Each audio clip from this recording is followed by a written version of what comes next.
Buenos días para todos, buenas tardes o buenas noches. Vamos a estar viendo la clase de hoy, ya la clase 6 de bioenergética. En la clase anterior comenzamos con el sistema oxidativo o el sistema aeróbico. Vimos lo que era la oxidación completa de una molécula de glucosa, desde la glucólisis anaeróbica, el ingreso a la mitocondria, su transformación de piruvato a acetilcoenzima A, el ingreso al ciclo de Krebs y lo que era la cadena de transporte de electrones. Y también vimos que este sistema, el sistema aeróbico, podía utilizar tres tipos de combustibles, que uno era la glucosa, los lípidos y las proteínas. En la clase de hoy vamos a ver la oxidación de los lípidos. ¿Sí? Antes de comenzar específicamente con la vía energética, vamos a repasar un poquito cómo ingresaban estos ácidos grasos, estas grasas al organismo. ¿Sí? Entonces tenemos los triglicéridos que, que provienen de la dieta, de la alimentación. El proceso de digestión pasa por el estómago.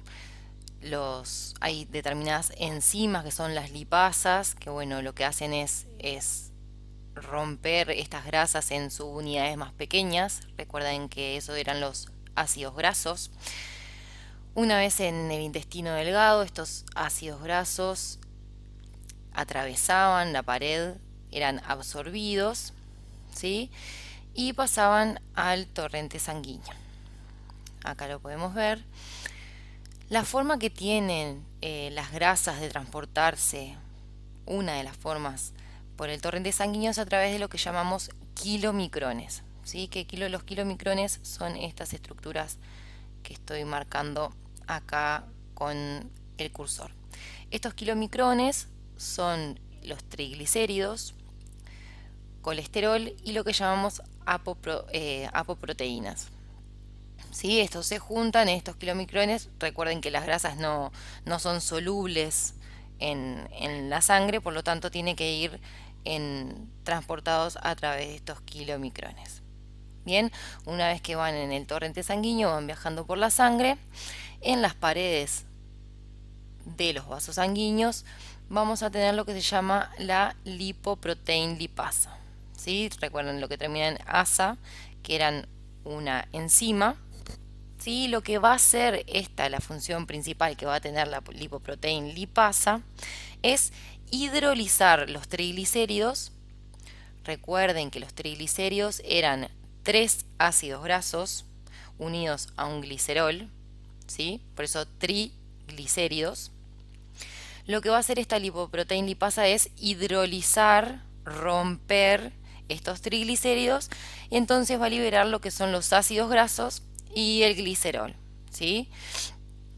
Esta división lo que va a permitir es que se liberen hacia la célula muscular o al adipocito, ¿sí?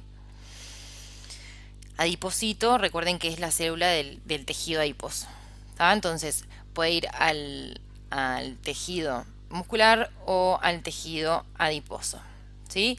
En el tejido muscular puede ingresar y puede ser utilizado ya en el sistema aeróbico, o puede también reservarse. ¿Sí? Se puede guardar en el tejido adiposo o como reserva en el músculo. Bien.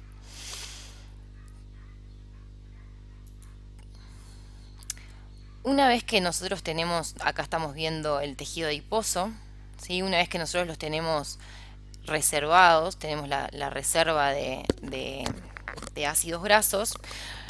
Estos ácidos grasos son reservados en forma de triglicéridos, ¿sí?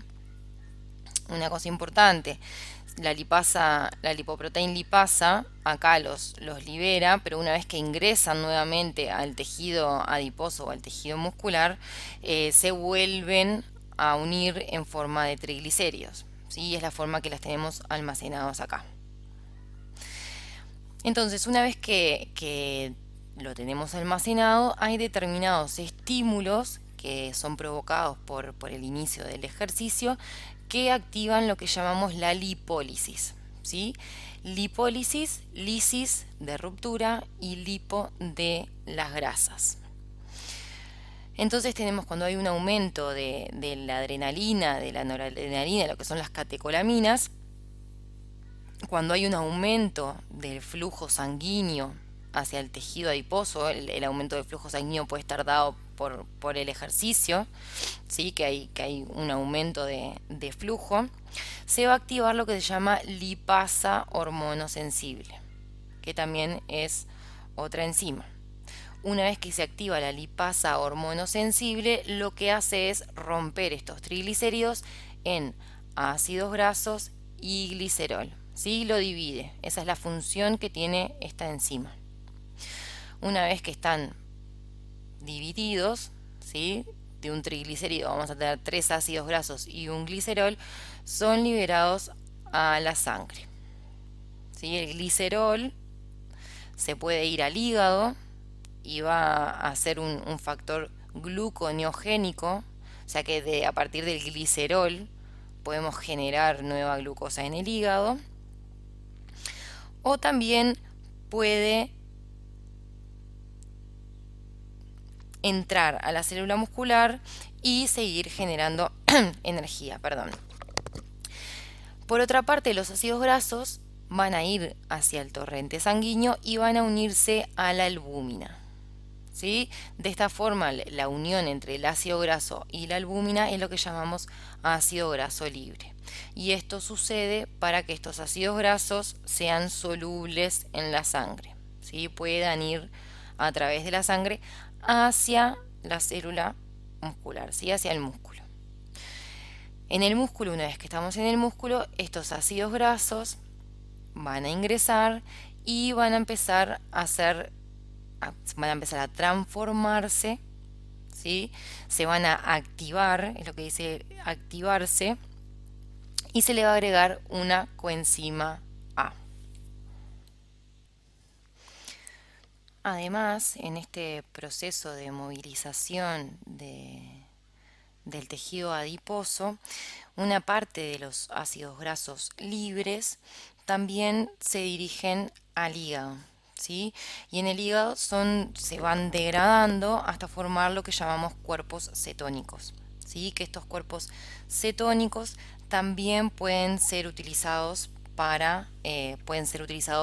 como combustibles e ingresar al ciclo de Krebs, ¿sí? Pero la cantidad de energía que pueden brindar es baja en comparación a la energía total, ¿sí? Los deportistas de resistencia están más adaptados a metabolizar lo que se llaman los cuerpos cetónicos.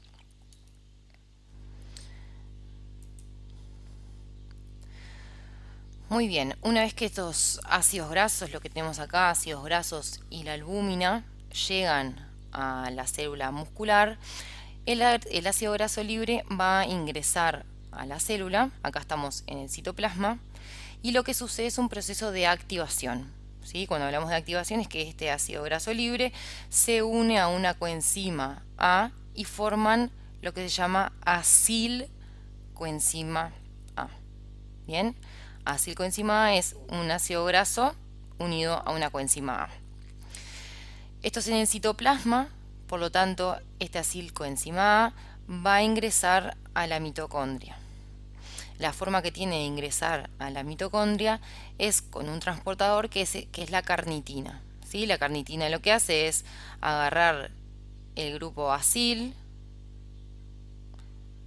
y llevarlo hacia la matriz mitocondrial, ¿sí? Se une al acil, la coenzima A vuelve al citoplasma para unirse a otro ácido graso libre y una vez que atraviesa se vuelve a unir otra coenzima A y forma lo que es el acilcoenzima A. Acilcoenzima A no es lo mismo que acetilcoenzima A, son dos cosas diferentes, ¿sí? Esto es de las grasas. Entonces, una vez que nosotros tenemos el acilcoenzima A, va a sufrir un proceso que se llama beta-oxidación. En la beta-oxidación va a haber una transformación del acilcoenzima A en acetilcoenzima coenzima A. ¿Sí? La beta oxidación permite eso, de la acilcoenzima A formar acetilcoenzima A. Y si ustedes recuerdan, el acetilcoenzima A era el paso inicial que necesitábamos para el ciclo de Krebs. Por lo tanto, a partir de este momento, estos procesos del ciclo de Krebs y de la cadena de transporte de electrones son comunes para todos los combustibles. ¿Sí? Una vez que tenemos el acetilcoenzima A, el ciclo de Krebs y la cadena de transporte de electrones dentro de la mitocondria, es el mismo proceso para todos.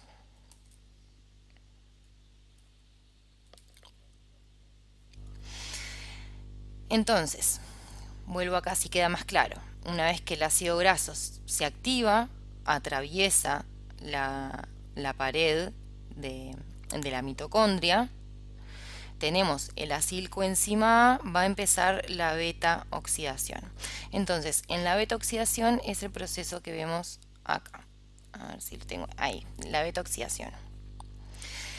Esta beta oxidación son cuatro reacciones enzimáticas y es un proceso también cíclico.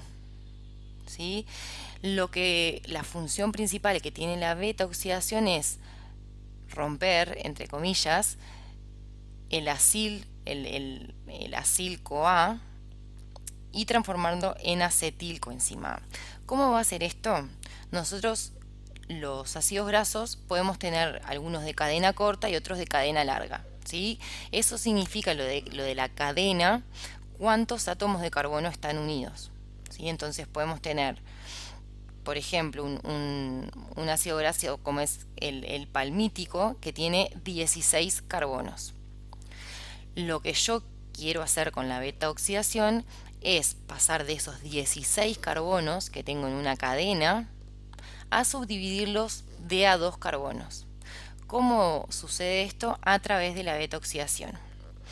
Si ustedes ven acá, acil tienen un N. Si nosotros, por ejemplo, sustituimos ahí la cantidad de carbonos que tienen, por ejemplo, 16 carbonos, va a pasar todo este proceso, las 4 reacciones de la beta oxidación, y nos va a quedar un acetilcoenzima A que tiene 2 carbonos, que va a ir al ciclo de Krebs, y acá nos queda otro que es 16 menos 2, digamos. Al de 16 se le sacaron 2 y va al ciclo de Krebs. Y esto, que ahora tendría 14 carbonos, vuelve a pasar por el mismo proceso. Parto de 14 carbonos, las 4 reacciones, libero 2 en forma de acetilcoenzima A, me quedarían 12. Estos 12 pasan por el mismo proceso. Libero un acetilcoenzima A, acá me van a quedar 10 carbonos y así sucesivamente hasta que rompo todo el acil, que tenía 16 carbonos en este caso, hasta tenerlo de a 2 carbonos, ¿sí? Que es el acetilcoenzima A. Este acetilcoenzima A va a ingresar al ciclo de Krebs. Entonces, cuando nosotros vemos el balance energético total y decimos que las grasas nos dan más energía, por ejemplo, que la glucosa, lo podemos ver claramente acá. Si ustedes recuerdan, la glucosa, a partir de una molécula de glucosa que tenía 6 carbonos, la subdividíamos en 2, que eran 2 piruvatos, y a partir de esos 2 piruvatos generamos 2 moléculas de acetilcoenzima A. Por lo tanto, el ciclo de Krebs daba 2 vueltas. Imagínense en este caso, si nosotros tenemos un ácido graso con 16 carbonos, a partir por ejemplo, del palmítico que tiene 16 carbonos, este proceso me lo va a subdividir de a 2. ¿Sí? Por lo tanto, voy a tener 8 de acetilcoenzima A. Por lo tanto, el ciclo de Krebs va a dar 8 vueltas a partir de un solo ácido graso. ¿Sí? Van a haber más hidrógenos y más electrones para generar ATP. En esta beta oxidación no solamente se subdivide el ácido graso, sino que hay procesos también de oxidación y de reducción, como vemos acá. ¿Sí? Se pierden electrones, se pierden hidrógenos Igualmente, como lo vimos en la glucosa, estos, el NAD con el hidrógeno, van a la cadena de transporte de electrones o fosforilación oxidativa para refosforilar este ATP. ¿Sí?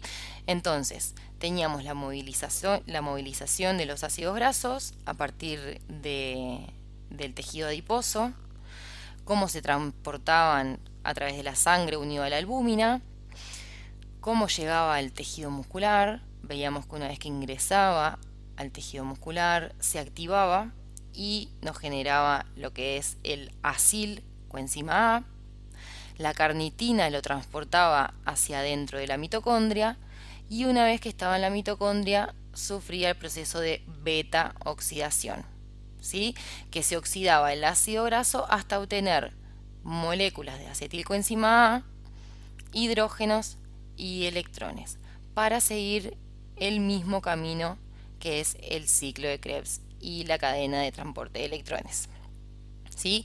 En la próxima clase vamos a ver brevemente lo que es la vía de las proteínas, que les recuerdo que es el combustible que menor proporción de energía nos da, sino que tiene otras funciones que son más importantes que, que transformarse en ATP. ¿Sí? Las dos principales fuentes de energía que tenemos es el glucógeno, la glucosa y los lípidos.